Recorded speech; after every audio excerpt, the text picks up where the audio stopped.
जहरीला कोई नाग नहीं है और कलंक जैसा दाग कोई दाग नहीं है।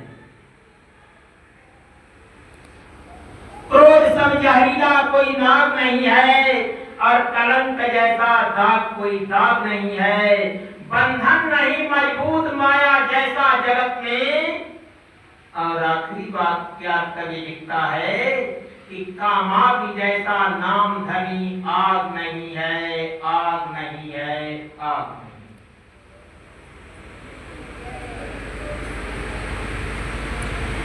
आगे सुनिए हुआ क्या। काम वासना में दोनों को देवों वशीभूत थे और रस्सी को खोलना भूल गए। चोर संतरी जब जो चोर था वही संतरी था। संतरी जब 2 घंटे बाद महल के सामने गेट पर पहुंचा और महल की तरफ जब अपनी दृष्टि को फैलाया तो ऊपर रनिवास महल से एक रस्सी लटकी हुई दिखाई दी। चोर का कान खड़ा हो गया। संतरी का कान खड़ा हो गया कि मैं खुद ही चोर हूं, दूसरा चोर कौन आ गया? हमारे रहते दूसरा चोर? संतरी क्या किया कि रस्सी को पकड़ करके और ऊपर चढ़ा गया। ऊपर जब पहुंचा तो रनिवास महल का दरवाजा खुला हुआ था और मंत्री और रानी दोनों नंगी अवस्था में घोर निद्रा में सो गए थे। तब तक उसे फिर अपने गुरु भगवान की बात याद आ गई कि गुरु भगवान ने कहा था कि किसी को नंगा देखना तो उसके ऊपर चादर अपना ओढ़ा देना।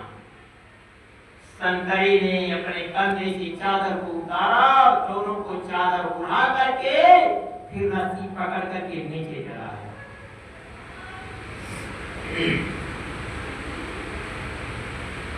प्रातः काल की वेला में पहले मंत्री की नींद टूटी।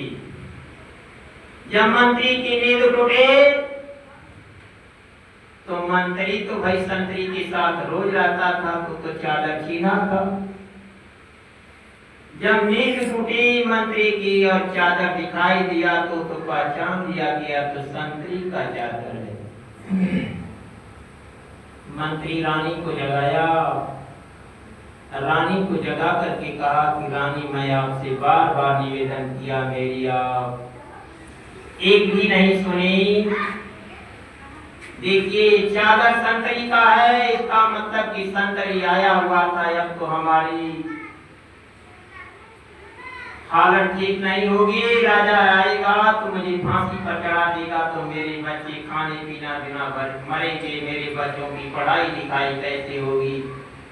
मेरी पत्नी जीवन यापन कैसे करेगी? रानी ने फिर कहा कि मंत्री संतरी की चिंता छोड़ो तुम। मंत्री ने कहा कि क्यों? रानी ने कहा कि मैं ऐसी बुद्धि लगाऊंगी कि संतरी की खुद ही फांसी करा दूंगी, तुम्हारी फांसी नहीं होगी। मंत्री ने फिर कहा कि कैसे? रानी ने कहा कि किसी चादर से। और रानी उठी तुरंत और चादर को चपूल करके ले जाकर के अपने संदूक में बंद कर दी। मंत्री रस्सी पकड़ करके फिर नीचे चलाया और रस्सी खींच करके रानी ऊपर रख दिया।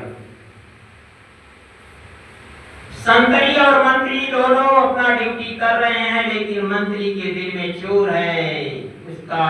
उसकी धड़कन बढ़ चुकी है, रोज चिंता से ग्रस्त है।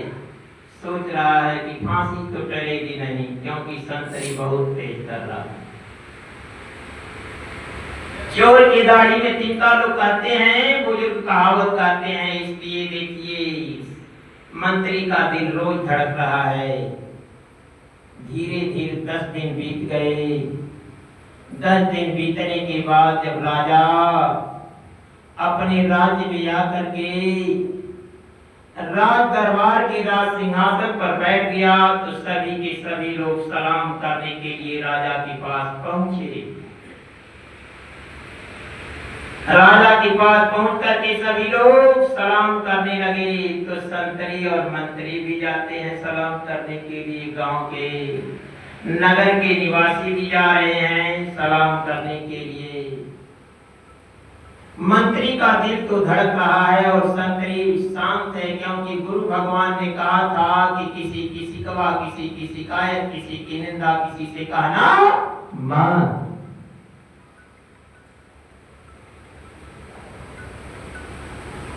दिन भर राज दरबार में राज सिंहासन पर बैठे थे राजा, लेकिन रात की बेला जब हुई तो भोजन करने के लिए रानी के महल में पहुंचे राजा। जब राजा रानी के महल में पहुंचे तो रानी ने क्या किया कि